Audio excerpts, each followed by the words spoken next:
Welcome to the Higher Authority Podcast. I'm Paul Walsh. And I'm Michael Weinbergs. This is a show dedicated to helping recruiting agency leaders like you scale your business, boost productivity, and win the war for talent. Join us as we talk to the people behind some of the most successful recruiting agencies in the country and hear the real stories behind their growth. What's worked, what's flopped, and what they're focused on next. Let's dive in. Welcome, everyone. I'm Paul Walsh, co-founder of Complete AI Solutions, and this is the Higher Authority Podcast.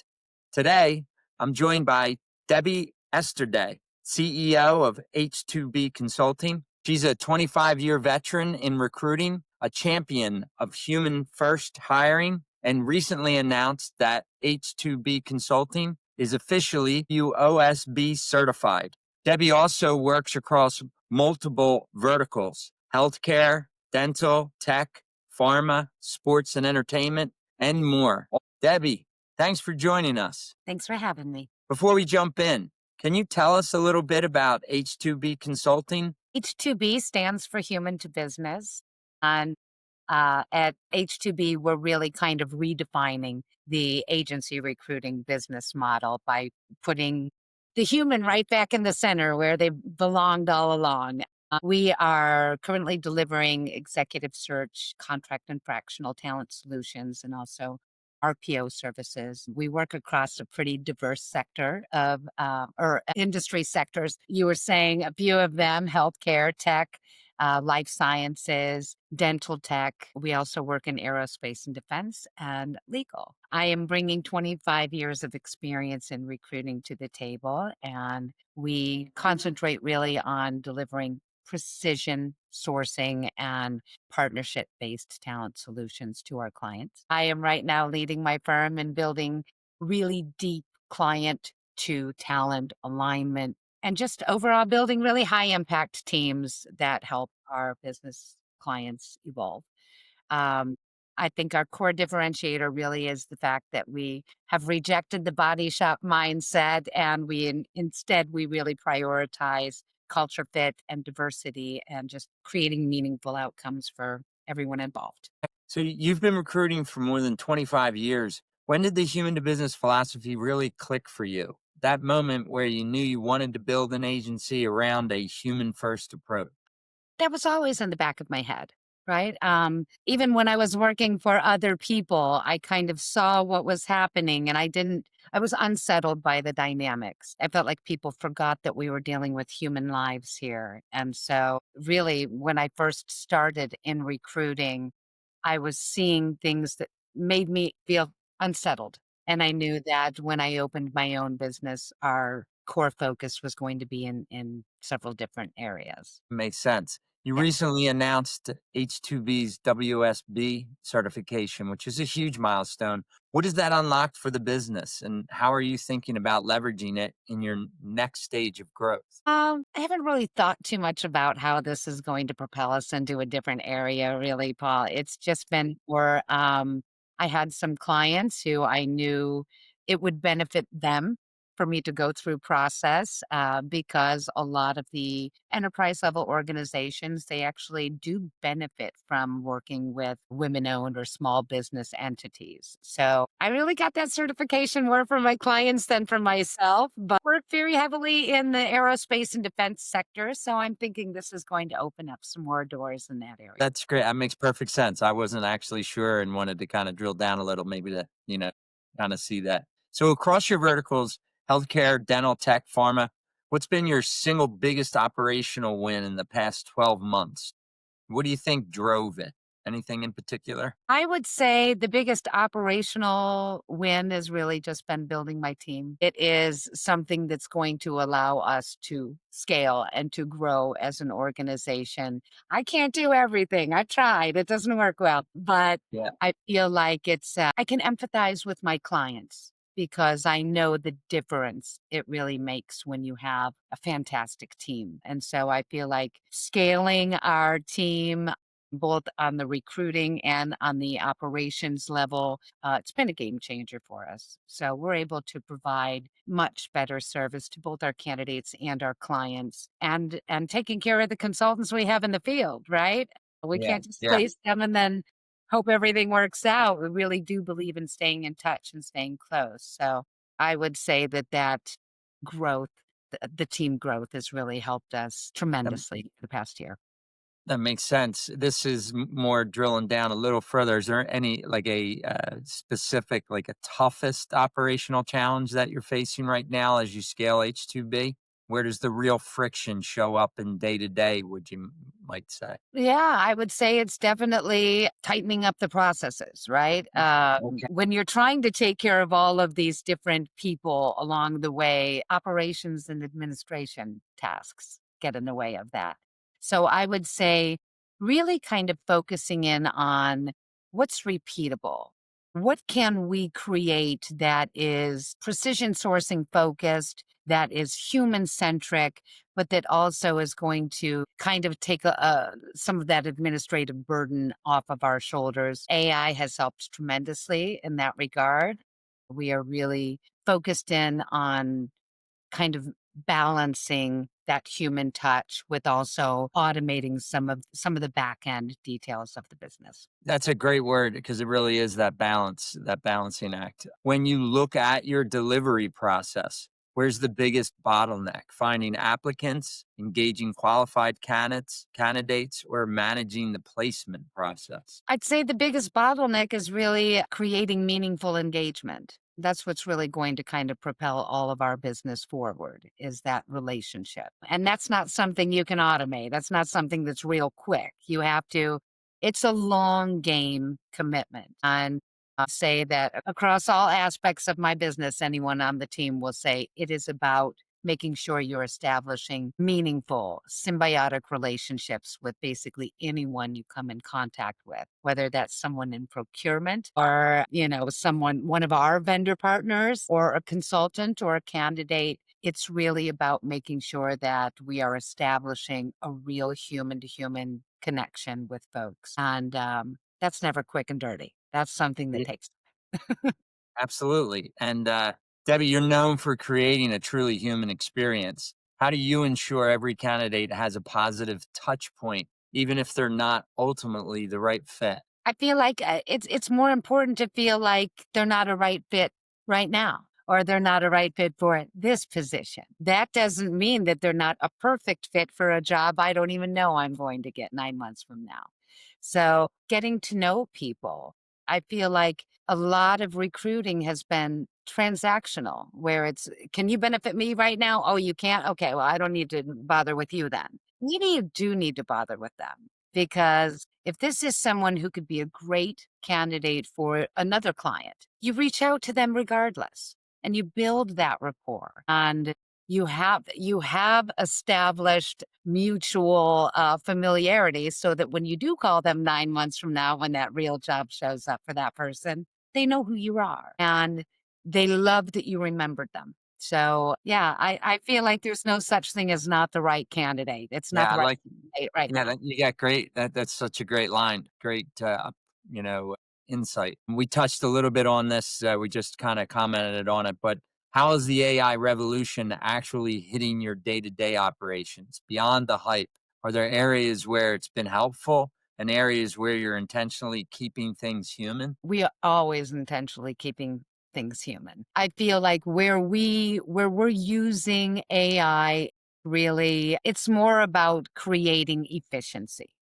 It's not replacing any sort of actual interaction that could be relationship building. So we're using it for things like, onboarding tasks or scheduling. But really, this is a huge, huge life decision. If someone's looking at potentially moving to another organization, Yeah, it that's is. a huge, impactful decision. And I know how frustrated I am when I'm just trying to sort through my utility bill with a bot. Me too. Not satisfying. It's not a Right. good experience. Right. I don't feel valued or important as a customer. Right. So, I would never send in a bot to answer questions that candidates have about making this next move. That is for a human only. when you're talking to people, they reveal other concerns that, that they might not even know are concerns. And so when you're having those organic conversations and they're asking questions, and then, oh, that just made me think of this. You're right there. Or you have the information that they need. And if you don't, you go out and you find it and you bring it back to them. That's a service. For me to use AI to replace any of that would be me putting myself in the bucket with a lot of other companies that I'm trying to differentiate myself from. Yeah, So it's great. Yeah, makes perfect sense. And what I want to do here is, try to split the field a little bit in regards to specifically that. If you could wave the magic wand and automate one non-revenue generating activity inside your workflow, something that drains time but doesn't build relationships, what do you think that might be? scheduling. Scheduling is awful. I mean, even our initial intake with our clients, okay, are you available? I'm available this. Oh no, I'm not available. That it's a mess. And we were running into that as Yeah. well. Yeah. And it's a time suck, and it's unnecessary. It's so easy to send someone a calendar link. They go ahead and schedule themselves. A Zoom is pushed out to them. Nobody's losing any sleep over the fact that I didn't get to talk to a person to schedule that interview. So I think that's been a game changer for us, honestly, just making sure that everybody has a calendar link.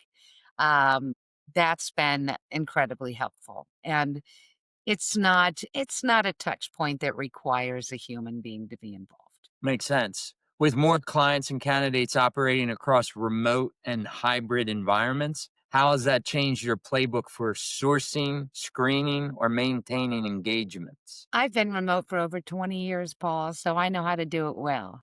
And I know being remote, how it feels to be remote, because at some point I was remote and someone else's employee. So I do understand the importance of making sure that you're reaching out to folks who are out in the field who you don't have that daily touch point with or that FaceTime with. Remote capability has benefited employers in ways that they don't even think about. For example, you are not limited now to the candidate pool that's within a 30-mile radius of your office location.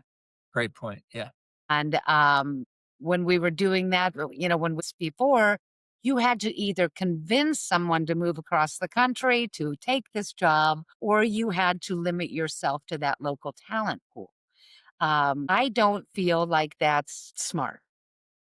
I feel like, to me, when I'm employing people, I want to open up every single door possible to make sure that I get the best candidate for this role based on not only skill set, but the culture fit. Is this person going to work well with our team? Am I checking their career boxes and their Sure. goals? Sure. That's going to lend itself to retention and longevity. That's when I get an ROI on hire. If I hire someone and then 6 months later they are giving me notice because this commute back and forth into the office is burning them out, what have I gained there with that Right. hire? All I've Right. done is train that person for their next job. So I feel like people really need to be open-minded. I understand some jobs require security clearance or do require a physical on-site presence. But if it doesn't, I would definitely advocate for opening up the doors to remote options for hiring. Excellent. Excellent stuff there. Um, in regards to the future and vision, H2B covers several industries and is clearly on an upward trajectory.